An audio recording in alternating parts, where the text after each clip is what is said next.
Hello from Badiga Land. I'm Jane, and today we are joined by Phil Hayes-St Clair. Hey Jane, Hey Phil.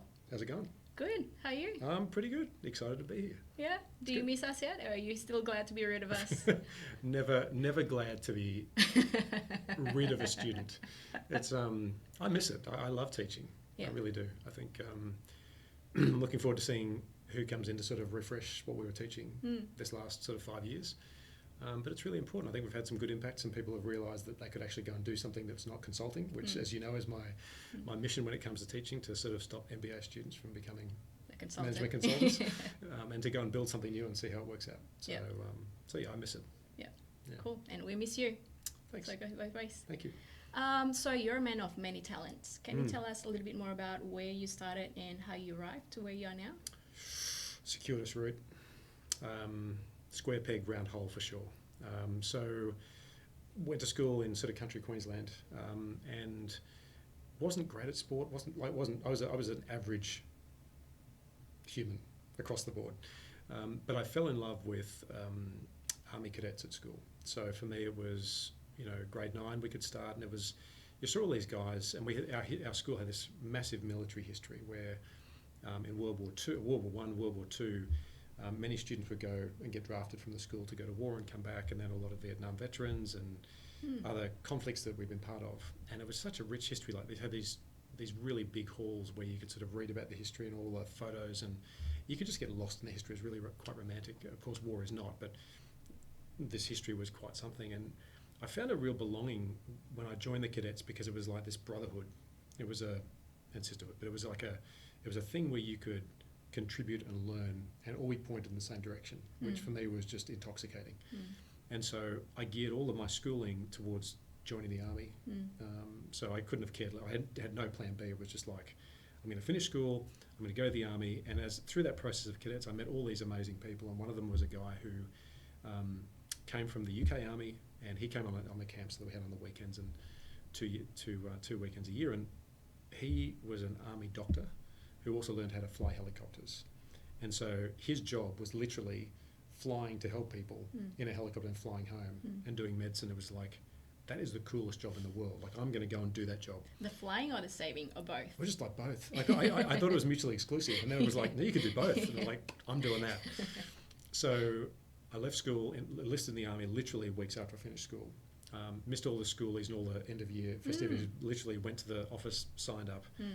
And then you had to do a degree to be an officer to fly. So I started doing a degree part-time while I was in the army, and just went back and forth. And by the time I'd attempted selection for the military to fly, I'd failed twice. And the last time I got through, and it was just exhilarating. It was like, this is being set. Like, I can see how this is going to play out. Until just before I started flight training, and after I'd gone through all of my training with the military as an infantry soldier, they discovered I had a bad eye problem, which sort of cancelled me out. And that meant that my military ambition came to an end within about 6 weeks of that decision. So it was like... Yeah. This was 4 years after you started your career in the military as well? Yeah, it was about five or so years. And it was just really, it was just such a spin cycle. So anyone that is trying to move out of the military, that's why we're so passionate about it here, that transition can be really violent, just in your own mind, and also just the sense of identity and all this stuff. So especially since you've dreamed of it since year 9, did you say? Oh, for sure. Like there was no plan B, right? It was literally just, I will either die a professional soldier or retire one, but that's the game, right? So it was tough. So I ended up sort of leaving the military, and I just had to pay rent. So I started working in a call centre for banks. And I just this was before internet banking, and while phone banking was a thing. And I get that most people don't actually get that chapter in life. But for me, I'd sit in these calls listening to oldies calling up how much of my money have I got in my bank account.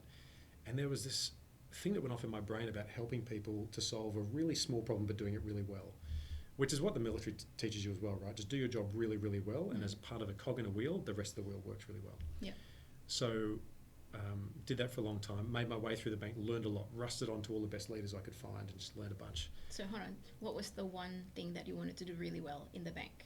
I think I just wanted to show up and learn so that I could have another identity. Okay. Because my previous identity was all military. It was like, I don't care what happens outside the military. Like, I really don't care. And now it was, well, you've got to sort of shake that off. Don't leave it all behind, but you've got to sort of find a thing to do now. And I had no idea what the thing was. But I found that I could talk to people, and I found that if I had an idea and I could communicate it well enough, that people go, "Oh, that could be interesting." And what I didn't realise was that, you know, these were the seedlings of entrepreneurship, right? Yeah. It was sort of, if you can communicate an idea well enough, and someone can go, actually, maybe there's something to that. Maybe we should give it a shot. I started doing that through the bank, and so we started creating these things, like whether it be process changes or products.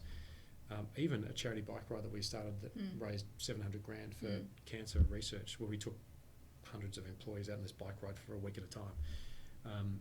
It was one of those things where it was just like quite intoxicating, but then I got encouragement to go and do an MBA because in a bank, and I graduated as a scientist, I should say. So my degree to go and fly, ironically, was immunology and microbiology. Right, so you did that in conjunction with the army. Yeah. Oh, okay, but that's very, good. but very, very separately. So it wasn't sort of paid for or whatever else. It was very much, you go and do that. You can serve part-time and work it out. No worries. I never knew, I just found it really interesting, but I never knew what I was going to do with it. May study medicine, may not, who knows. But when it came to all this idea of starting new things, somebody said, well, do an MBA so you as a scientist in a bank can sort of be a better fit. And then you can then maybe start doing other commercial things outside of a bank. So I came to AGSM, and this is where I started in the part-time program, then ultimately went to the full-time program. Took a long time to do. One subject a term was like, oh my God, will this ever end? And I really didn't enjoy the part-time experience. It was just long and laborious, and I didn't score very well. I really wasn't that engaged. But through that process, I'd left the banks I was working for, and I started to build my own companies. So I built workflow businesses, I built e-commerce businesses, and ultimately through my MBA, I built an audio recognition business as a consequence of some inspiration from Shazam, which was an interesting chapter. And that then led me to co-founding and investing in other businesses, as well as then starting Drop By Health, which we started 4 years ago. But I think, you know, what I learned through that process was that there were so many avenues you could take. We're often groomed for a particular avenue, which is usually and largely influenced by our parents, rightly or wrongly, subliminally or directly. And sometimes you just got to be open to what you're really good at. And we talked before about sort of being open to your inner geek, right? This thing about, I love science, I love medicine, I love immunology, I love just the complexity and the elegance. And there weren't many people in the army I could talk to about that, right? It was just like, you're here to be a rifleman, or you're here to be a pilot, or whatever your job is. Everyone has all these really interesting side hustles and things, but science can't really be a side hustle. It's got to sort of, it's a lot of stuff. So for me, when I realised that drop could be a thing, and I was about to go back to study medicine as a mature age student back in 2016, had enough of software and all the other stuff, my now chairman said, I think you should actually just pause on the medicine thing. There's some really interesting research that's come out that we think we could do something with. Can you go and spend 6 months thinking about it? And so I did, and that's what became Drop By Health. And but I do love, and when I came to teach here, like, it was one of those things where I saw all these people who were so invested in progress, which was great, but they didn't know, they had blinkers on, they didn't really know what else their potential could yield. And it was like, well, I just need to shake them a little bit to sort of get them out to understand that they're actually capable of building value themselves. It's hard, but anything worth doing is hard. And as as Sonia said this year in like a post to me, she said, you know, it took me a while to get used to your fire and brimstone style approach to entrepreneurship. I thought, I don't even know what that means, but I kind of like it. So whatever I can do to help people realise that they've got, like, you've got what it takes. Like, it's in you. You wouldn't be at this school if you didn't. And frankly, anyone does have to come to business school. You can do it as well. But I'm really passionate about people realising that they can do cool stuff. I remember the first week actually, she mentioned that. After the first class, she said in the common room, here's entrepreneurship, boom, boom, boom. What about canvas, boom, boom, boom. It's true. Pretty, army style, still there. It's a little bit still there. And I can't, it's the only way I know how. But, hey, it works. I really enjoy it, and I hope people do as well. I think, it's tough to teach this stuff because it's all very lived experience, and some people just don't have the context, and it's up to us as educators to frame that and to make it understandable and reachable and achievable. And so that's the journey. So every year we've done this course, it's been a little bit different every year to try and deal with what we've learned the previous year, right? Otherwise it'd be just bad. So that's what we did. But I think, from my point of view, I think I would never have ever thought, not in a million years when I was doing my undergraduate, that I would be doing this now 20 years on. I often say that, you know, the kind of tests we were doing in the lab to learn how to do these things, doing what we do now was so far out of reach. Like, it was just so far, so expensive. So you're never ever going to do this. Just reading the journals, because that's the really sophisticated researchers do this stuff. And now we get to do it for real in my labs across the road, and it's just like mind-blowingly cool. Yeah. So you just never know where time is going to go. So yeah, that's kind of the story. Awesome. I want to go back in time to when you just realized that you're no longer part of the army. Yep. So that's a huge pivot, right? Yep. And I think you really sort of underplayed this a little bit, but that must have been a huge transition and really hard one. Yeah. And you chose to really transition or channel that energy into being a triathlete. Yep, I did. That's Can you true. tell us a little bit more about that journey? Yeah, I mean, sport is a massive thing in the military, and that's probably one of the best parts about it, beyond doing the job and the technical things and learning about teams and everything else. Every day you do physical training, or PT, and so it could be running, could be whatever you do, but you usually do it in your section or in your platoon, and it's just something you're just used to doing. So when I got out, one of the things that I missed was just the things I would be drawn to work to do, and one of those things was exercising. So you could go and do it, like go to the gym or go for a swim, whatever, but there was something about the group and doing it together and sort of just looking at each other when you're completely spent and just sort of going, that really sucked. Yeah. And just laughing about it, because Really the thing about the military that people often don't see from the outside in is that we have a sense of humour, which is difficult to understand, and it's a little bit dark, and it's a little bit sort of, it's hard to explain, but it's brilliant. Like, it's just so good. And I that's the thing I miss the most. Like, my heart just really cried out for that sense of belonging and that kind of banter that went on.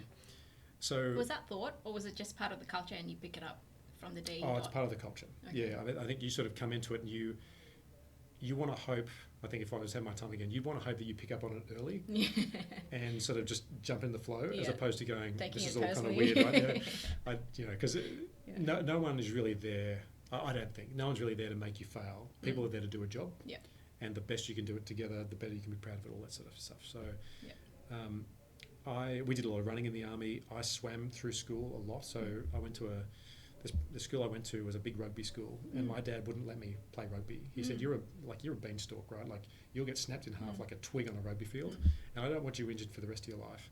So pick another sport. So I picked swimming for some reason, and I swam all year round for, I don't know, 15 years. And so I could swim okay. I could run okay, but I'd never really ridden a bike beyond being a kid. So I went and bought a really crappy bike, went to the University of Queensland where I was living nearby, joined an amateur triathlon squad, and just set my mind to it. And that became my train the mornings and train the afternoons and just have a way to channel the energy. And I just found that I could move okay. And then I just went to carnivals and festivals and the races, and it was like, I reckon I could probably do this. And then after doing it for about a year and a half, a mate of mine who was training with one of his mates said, I reckon we can make the Australian team. All right, let's give it a shot. And in 2004 we did. And so we went to World Champs in Madeira, Portugal, wearing the green and gold, and it was just a mind-blowingly awesome experience. And it was just because I just had to find a way to channel the effort.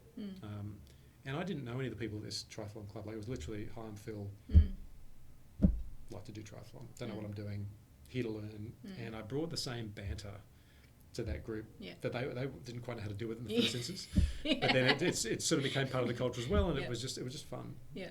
But when I checked the box on that, it was just like, I never thought I'd ever represent my country beyond being in the military.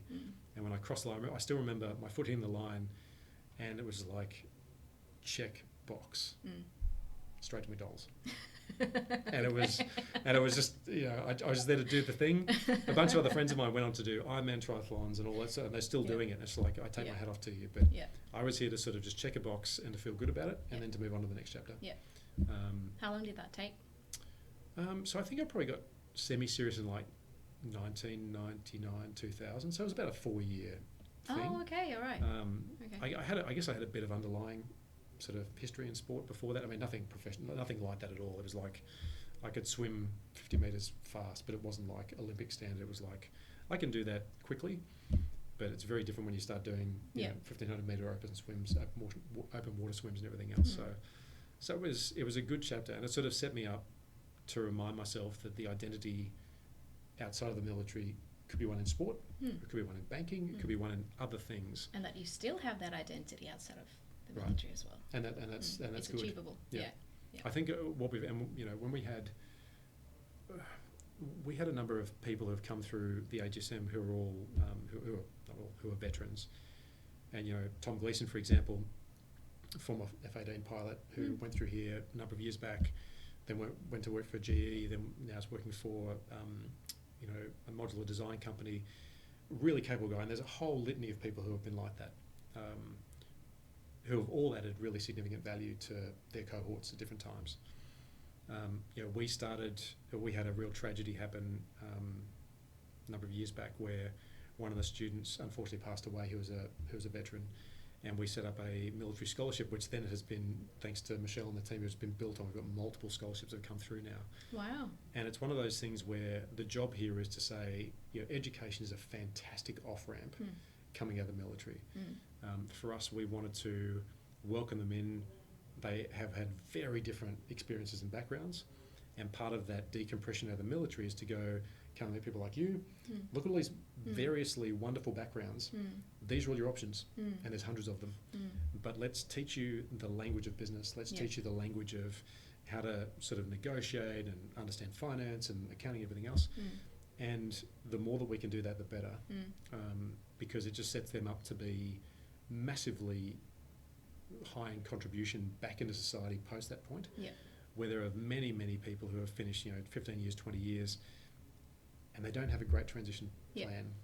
They might retire, like they might take their pension and sort of just go and support their kids, their wife or whatever else, but many of them still feel as though they've got a lot to contribute. And I feel as though education, whether it's an MBA or not, it just gives them a really great springboard into other things. And I guess we've just prided ourselves here at AGSM to do that. I'm really proud about that. Awesome. Yeah, That's good. great work. Oh, So what are you team busy with now? What keeps you most busy? So I've got two daughters. They keep me pretty busy. They're 7 and 9, and they're just awesome humans. They're just amazing. So they're very high energy, very entrepreneurial, which I sometimes look at and just go, what have I done? And my wife, you know, she's an amazing mother, incredible leader. So our household is just a busy, like every household, it's just a busy household with kids growing up and us trying to work out how to parent and not screw Stuff it it up. up. Basically. You'll see in 10 years' time. It was hopefully, did we do this well? I don't know if we did this well. So that's that. And then, you know, sort of my day jobs, I spend a lot of time at Drop By Health. That's my primary concern. We do at-home blood testing, and we're there to sort of do early warning for the onset of chronic disease and to help people manage health that they want to stay healthier on. So COVID has been amazing for us. In what way? Well, I think, it's probably three ways. I mean, before COVID, the idea of preventative health, it's not new. It's been around for some time. People often talk about preventative health in the context of, I want to exercise better, I want to stave off some kind of issue. What COVID did did three things. One, it meant that, people now know that it, being COVID, can happen to anyone. And most of us have had COVID. I, for some reason, haven't yet, but many, 80% plus the population have. And it used to be, that'll never happen to me.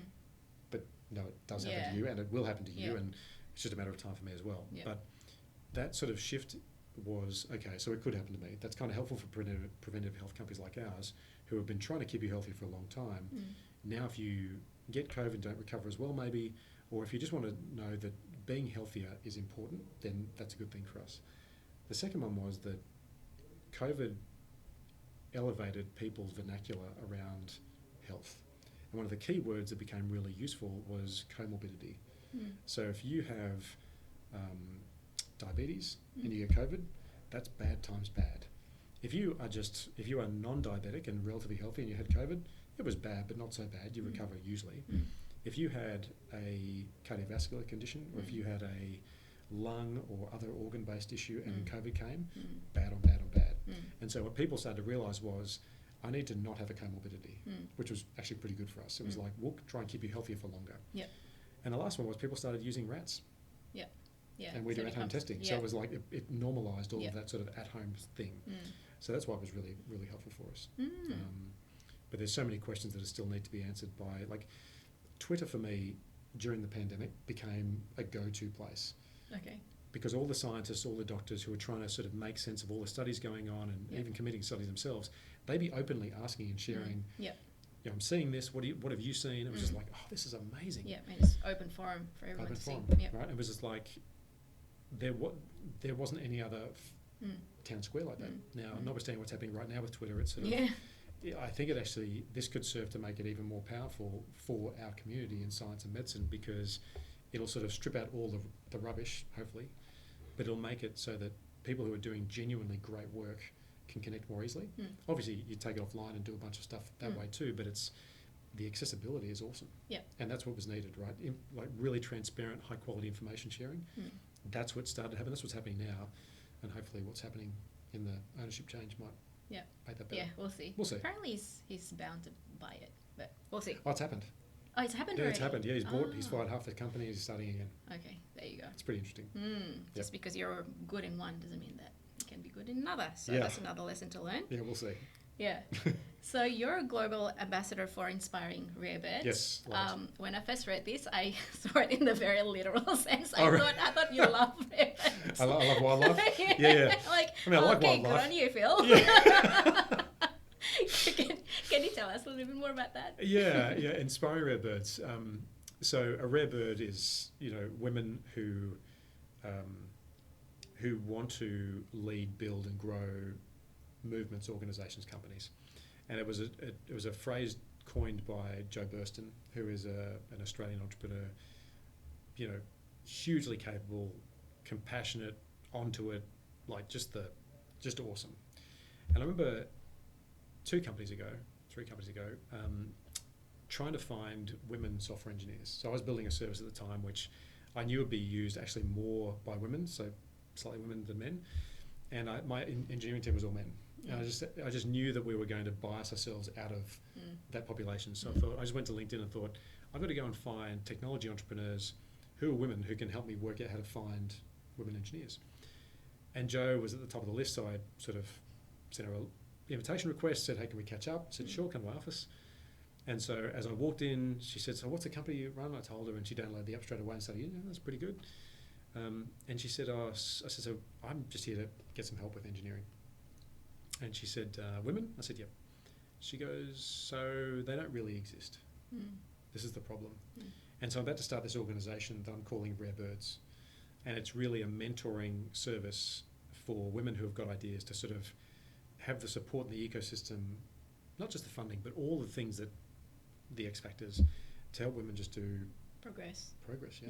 And I just thought, that's awesome. And have an in as well. Oh, have an in, have confidence, have just a community to sort of bounce ideas off. All these little things that make the difference. I thought, that sounds really awesome. I was a first-time dad at the time. Emily had come along. She was 2 or 3 years old. Oh, not even that, 2 years old. And I sort of, a bit separately, I realised that I wanted to be a different parent to what my parents were like. They were great parents. I wanted to be a little bit different. And I wanted to find a way to support women, because I knew how tough it was for my wife corporately to do all the things she needed to do. And I knew that there was going to be something that was just a bizarre sort of thing that if there weren't more men stepping up to clear a path, not that we have to be the knight in shining armor by any means, but I particularly wanted to shoulder with other women and other men and sort of go, we will create the air cover for you to be successful, and we'll do whatever we can. I didn't know what that meant at the time. And then Jo gave that an identity and said, look, I'm calling this Inspiring Rare Birds. It's because we want to inspire women to do really great stuff. And then I became an ambassador, just I spruik it as often as I can. But I became a mentor. So I sort of had, I was paired with a different businesswoman every 6 months. And we just go through a process. Like, what's the issue you're trying to solve? And then we just developed these relationships with, we'd meet every week and we'd talk about a different issue. It's quite structured. And just had, 6 or 7 mentees, which were just like, and what they didn't realise is that I was learning more from them than what they were learning from. I'm sure I was learning more.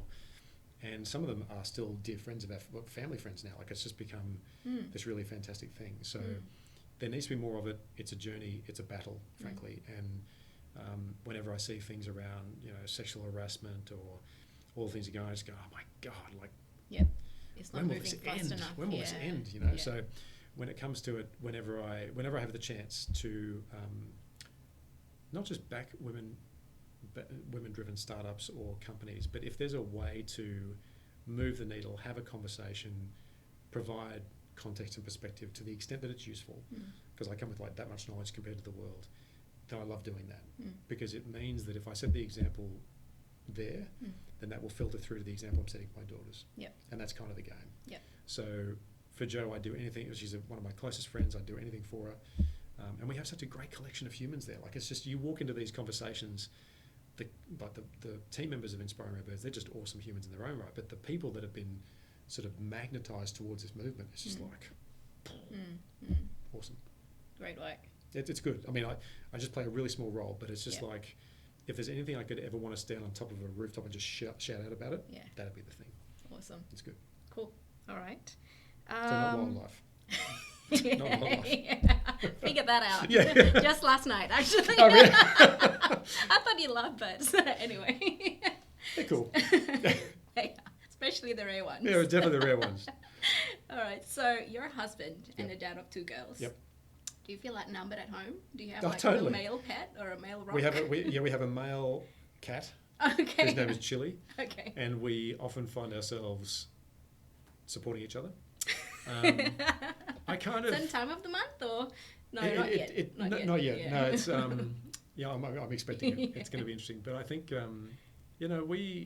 it's funny. So our youngest daughter, Abigail, is very similar to me in temperament. Our eldest is very similar to my wife in temperament. And so there's sort of... Even. It's very even. Yeah.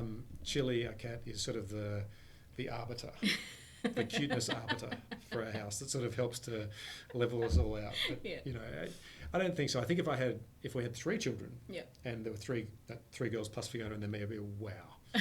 And I know I've got friends who are like that. It's like, man, you are outgunned and outnumbered every single day, and they just laugh and go, yeah, but it's kind of cool. So there's a movement called the Fathers of Girls, called FOGS, and it's a group of dads who are only fathers of girls. If you have a boy, you can't be part of this group. Yeah. And we all talk. They talk about all these very unique challenges being a dad in this age. Yeah. Technology and puberty and all the changes and everything else. And it's really quite interesting. And when I sort of have that similar conversation with my military friends. We are just here to scare the living daylights out of potential partners and their daughters. That's the thing that we're most excited about. It's going to be a lot of fun. We've got some great ideas. I can't talk about them here, but they're good ideas. Okay, sounds good. So 7 and 9, have you witnessed any pre-adolescent stage yet? Oh, for sure. Yeah, for sure. Yeah, I think there are these moments where our 9-year-old, who is the love of my life, she experiences changes, and the look on her face is, I don't know why this is happening. Yeah. And we have some very open conversations about that, particularly when we have bedtime. So we have a routine at night time, and they'll read and then they'll come up and say goodnight to us, and I'll just sit in the bed and we'll just chat to either the girls. Nice. It could be more one side or the other. Every night or alternate nights? Every night. Nice. Every night. Yeah, every night. That we're not travelling, and we don't travel that much anymore, but it's a big deal for us. And it's funny how when you just listen, you realise how many questions they have and how many answers they don't. Yeah.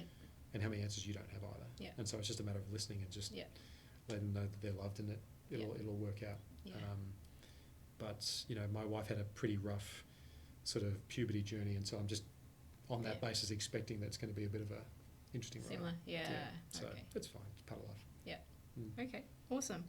How has being a girl dad changed your approach to being an entrepreneur? I think that. So I've never built anything that is not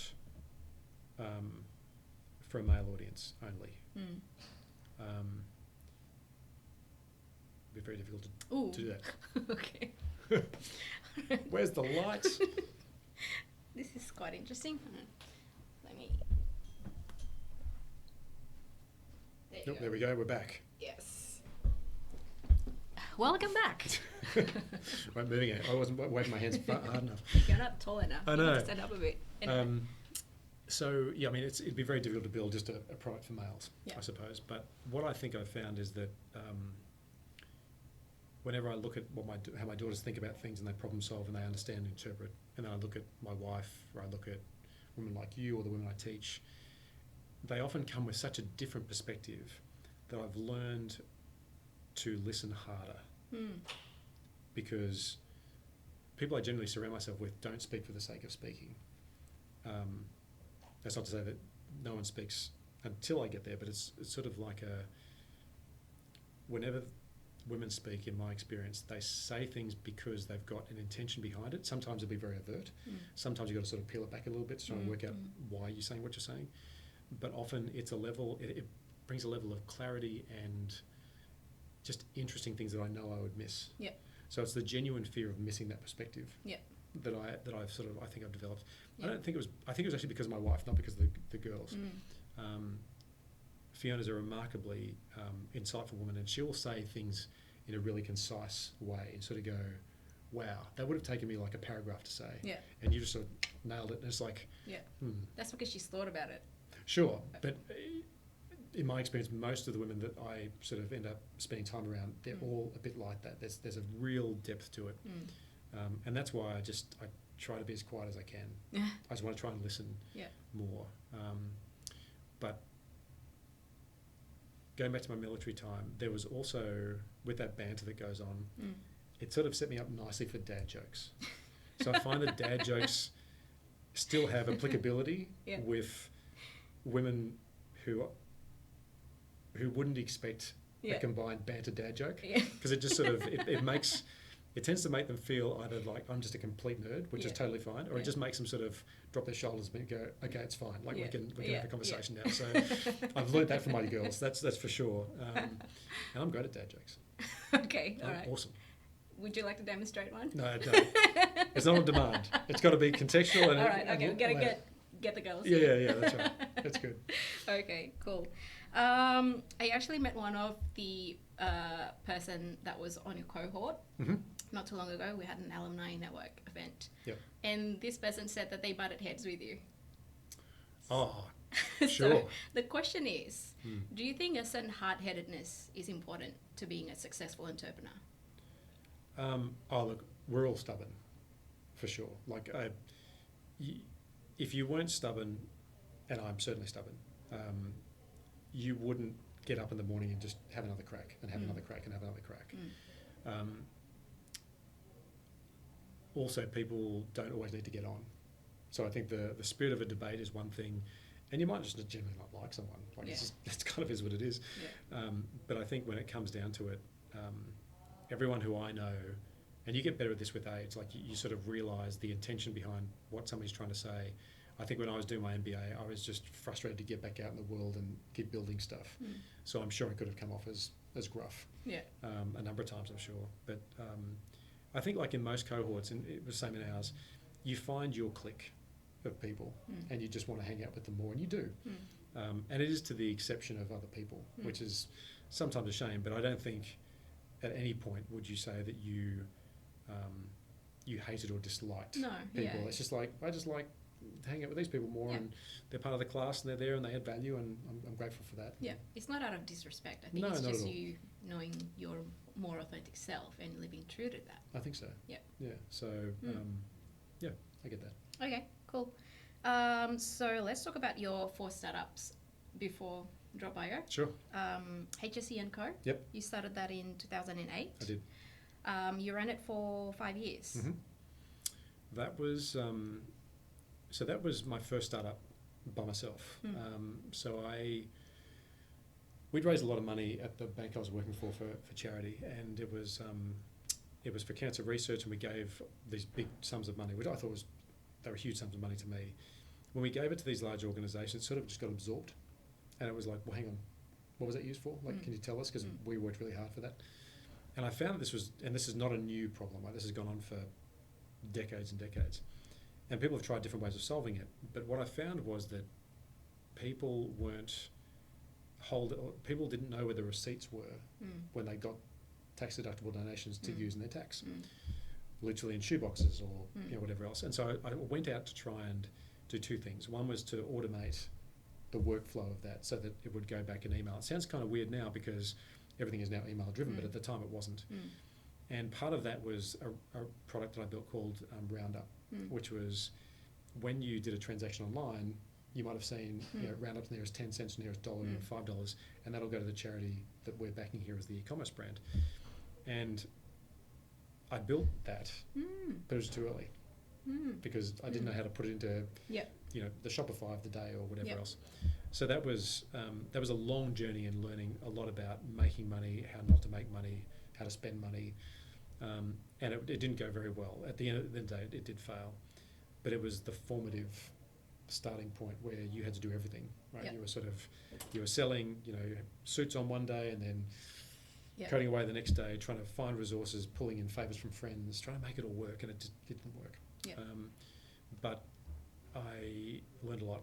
So that was HSC and Co. I had to get another job during that to keep paying rent because it wasn't making money, and that was really difficult. Splitting your brain between two things and just feeling like a bit of a failure. Why are you doing this? Why would you even bother? You just lost 2 years of your life. You're in the prime income earning potential of your life. What the hell are you doing? And there's so what did you tell yourself then whenever those thoughts come into your mind? I went and did sport.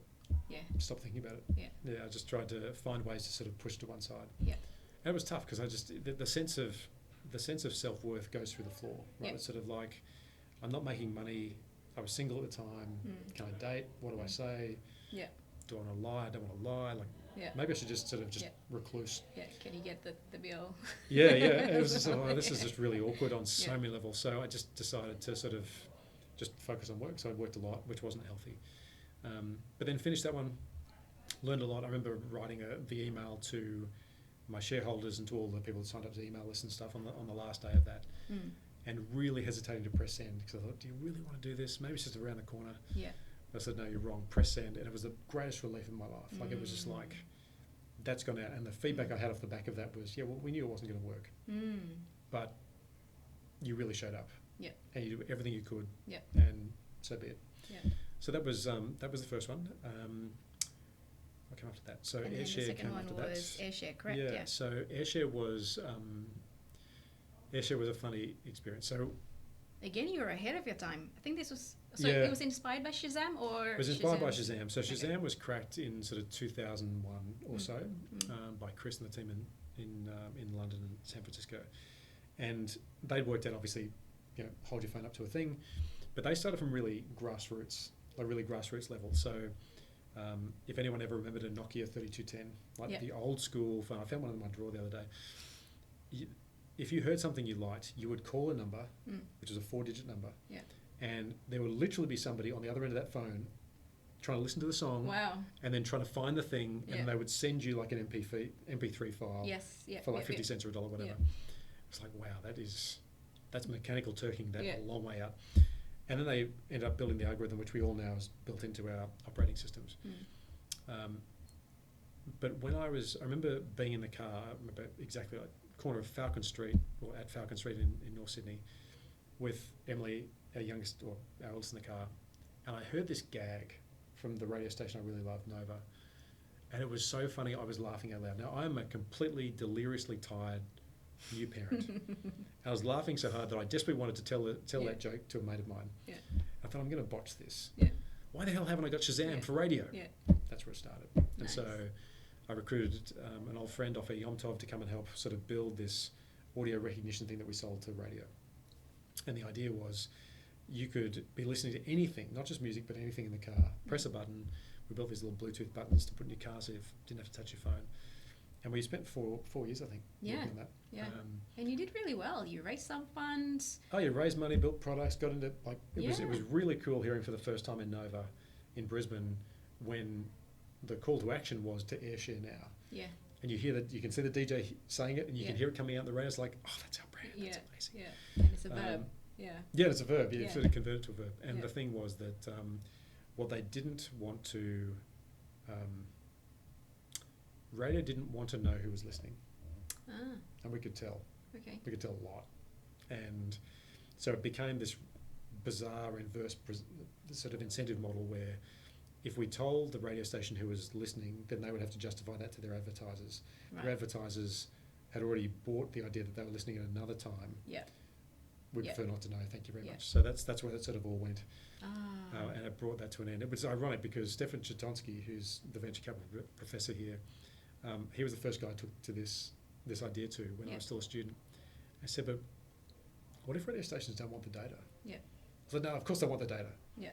They didn't want the data. Yeah. And had I listened to him, I would have probably saved 4 years. Yeah. But the journey, I mean, we visited China, built the thing, had the whole supply chain going, all the Bluetooth work, like it was kind of cool. But it caused a lot of stress, and it was not all that we'd hoped it to be. Yeah. So was it hard to finally sunset that idea because you already gotten traction? Well, I guess the fear was failing again, and it was I've tried this once before. I was now married. We had a mortgage. My wife was on maternity leave. We had Emily. Wanted to have a second child. We had a second child, Abby, and it was just like you need to. This sort of playing around the edges. You can't do this again. Yep. This is not going to work. Yep. So ultimately, I had to. We did close it down. That was tough because we just thought we were so close. Like people were using it, and we could see the data was just like, didn't really think about it well enough. But then went and joined. So one of the original co-founders of Airshare, Gotham Mishra, at the same time had built a service called Inkle. Yep. Inkle was a ad-free news platform that aggregates news from the world's best publishers. And he'd been building this at the same time we were building Airshare, and we'd call him from time to time saying, hey, listen, got this problem, what do you think? And then when Airshare finished, he said, well, what are you going to do? He said, no idea. He said, well, can you come and help me sell Inkle? I said, like what? And he said, well, I need someone to go and grow this internationally. I said, yeah, sure, why not? So got a job with him, and then we went around the world selling Inkle. Yep. And I've been doing that for a year when I thought, tried to reimagine what the real future was going to be. And I sort of landed on this idea that, look, you studied immunology, maybe medicine was your path. So I'd somehow convinced my wife kind of to let me go and apply for medicine and med school and do all the preparation. And as I was doing that, I only mentioned it to one person that I was doing that, apart from Fiona, because she said, just don't tell anyone yet until you've sort of worked it out. Okay, no worries. And this person is now my chairman, Vanessa Wallace. And I mentioned it to her, and then about I don't know, there was a Christmas drinks. About 3 weeks later, she calls back and says, hey, listen, I want to come over for dinner. There's some people I want you to meet. And it could be, I'm just going to say anymore, just come over for dinner. So I rock up to their place, and their dinner table, which is quite a large one, had like 20 people sitting around it. Scientists, doctors, technologists. And they're showing me this data about inflammation and about measuring it in blood and the signals it's giving off and what could it mean. And every textbook from my undergraduate degree came flying from the back of my head to the front of my head. And for some reason, I knew what they were talking about. And it was the most surreal out-of-body experience. It was like, you know what that means. And I haven't thought about this in 20 years. And it was like, okay, I'll just listen. And they said, so we think that we can build a consumer service that puts this really personalised information in people's hands, and we can translate it to a way that they don't need to be a doctor or a scientist. They can sort of take it and act on it. I thought, well, that's pretty cool. So then I spent 6 months incubating this with my co-founder Jim, and we thought, actually, no, we can pull this off. We can do something, all pre-COVID. With the same 20 people? No, so they were sort of a whole bunch of advisors and investors in other things, but they just sent this piece of research that was, we can see these markers, we can track it over time, it can be economical. And so we went hard at it, and that's what had that come to be. And there are other ventures that I've got on the side that are just my fun creative projects, like Be in Motion, for example. This stuff. Can you tell us a little bit more about Be in Motion? Yeah, so it came off the back of Drop, actually. It was kind of interesting. So when we spend a lot of time in this 6-month incubation period, I spend a lot of time in hospitals, talking with doctors and nurses and pathologists and all these other folks. And I love people watching. Like I could be an ethnographer just sitting there just observing people forever. And what I noticed in hospitals was the flower delivery experience. And I don't know if I mentioned this in class or not, but it was the case when the flower delivery person arrives at a nurse's station and says, this is for Jane, and Jane's in room 1201. So the nurse then walks into 1201, Jane, not you, someone else is sitting in their bed, and they clock the fact that someone has brought something for them. So if you start the stopwatch at that point, and then you stop it at the time at which they realise who the flowers are from, there is this strange sort of beautiful experience where they've realised someone has done something for them, and it's very difficult to explain, but it's this disbelief, captivation, gratitude mashup that when they realise who it's from, they go, oh, you have just, like, you've brightened the day of somebody who's having a really shit time, right? Because they're in a hospital, they don't want to be there. And this happened every single time I saw it, like hundreds of times. And it was just like, how do you capture that moment of like encouragement and make that available to someone? And as I was thinking about it, it wouldn't stop rattling in the back of my head. And it was, bottom line, it was about helping somebody to sort of keep moving through a chapter of their time, which was hard. And we all go through these, right? At school, in life, whatever.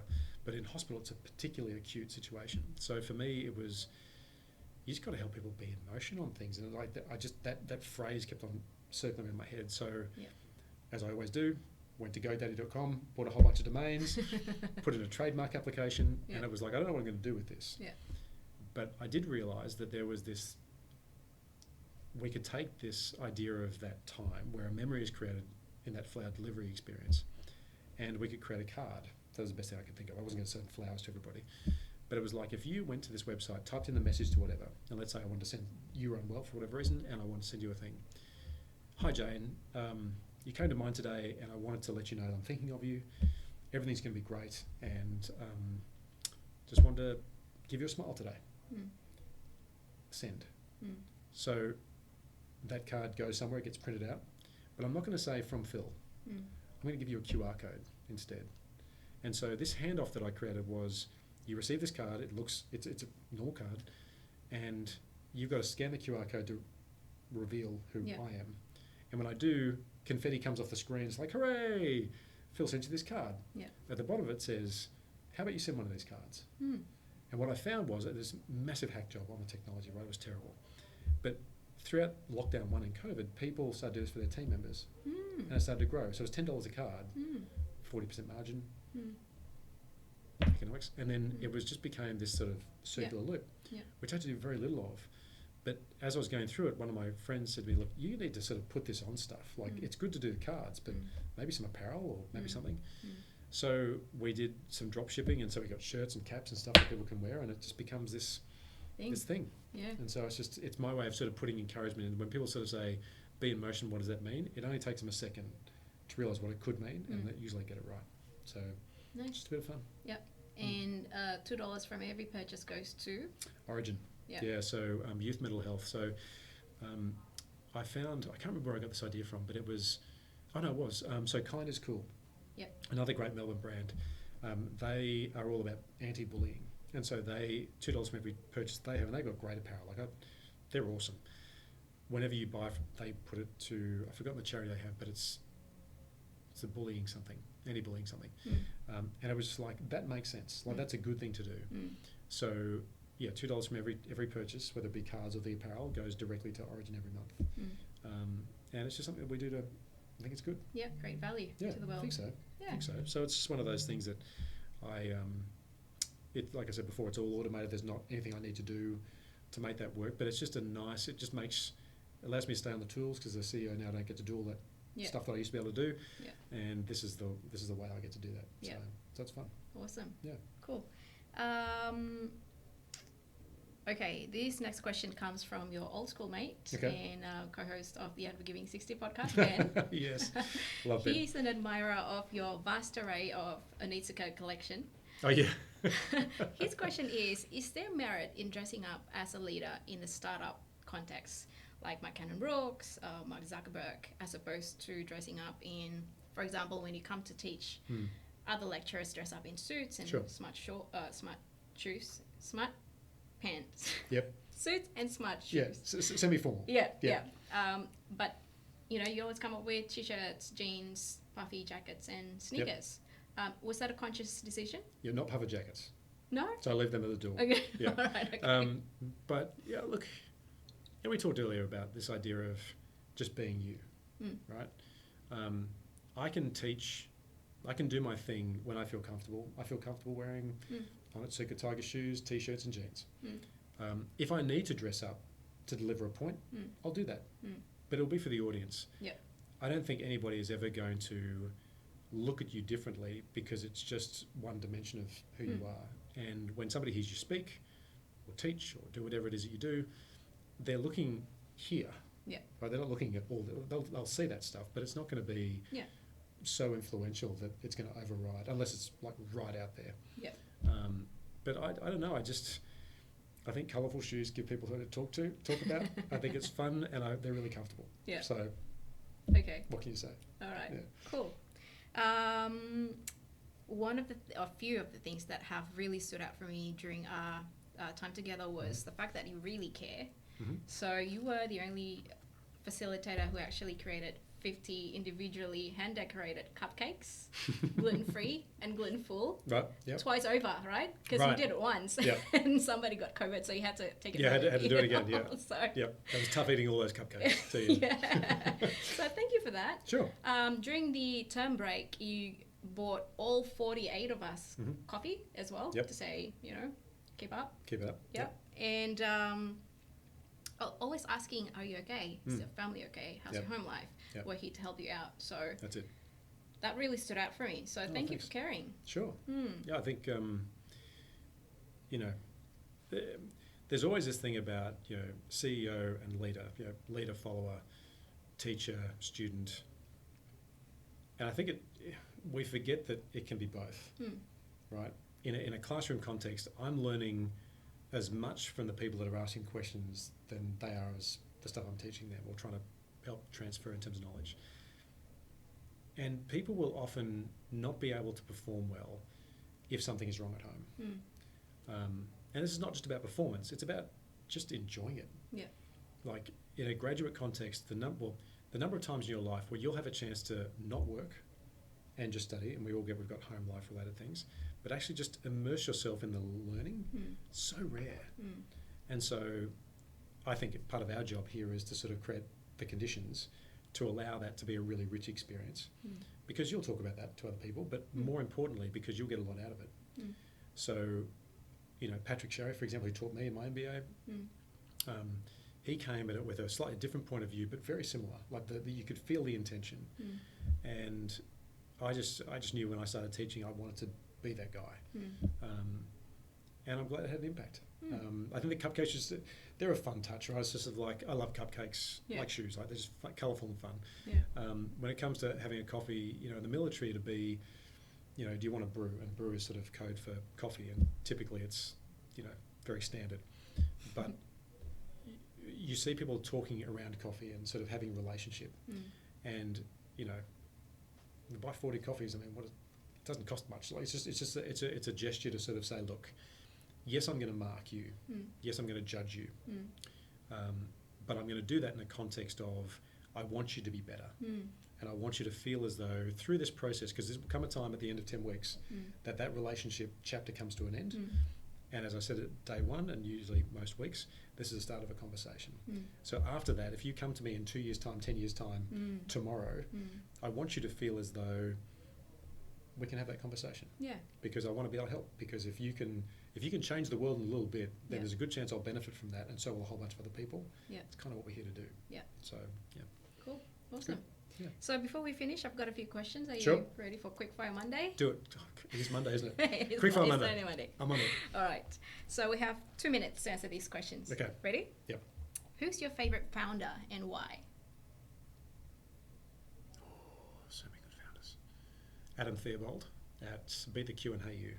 Okay. Because he is knowledgeable, great sense of humour, practical, lovely guy, always learning, and amazing customer service. Okay. Yep. Awesome. What's your power song? I'll go past the Top Gun soundtrack, and because that is all of it. But let's go with REO Speedwagon, Roll with the Changes. Okay. Nice. Your house is on fire. Your kids and your wife are safely out. Yep. You can only save one pair of shoes. Which one would you choose? The bronze. Okay. Definitely the bronze. Yeah. All right. Your fairy godfather granted you one wish. Ooh. One of your first 4 startups are going to make it. Are going to turn into a unicorn. Which one would you choose and why? Drop by health. Biggest potential. No, that's the 5th. First 4. Oh, first 4. Yeah. First. I think be emotion. Okay. Yeah. And why? Because I think it has ripple effects, Yep. like really positive. It's very difficult to see how something would be not positive in that context. Yeah. So. Yeah. Okay. Yeah. Awesome. Why do you do what you do? I think it's a calling. It makes my brain feel satisfied. I think I'm the best version of myself when I'm doing it. And that can only be good for people around me. Yeah. Awesome. Yeah. And the last question is, what do you want to be remembered for? For showing up and for being a great dad. Cool. Hey, Phil. Thanks for caring. You bet. Thanks, Thank Jane. you. Cheers.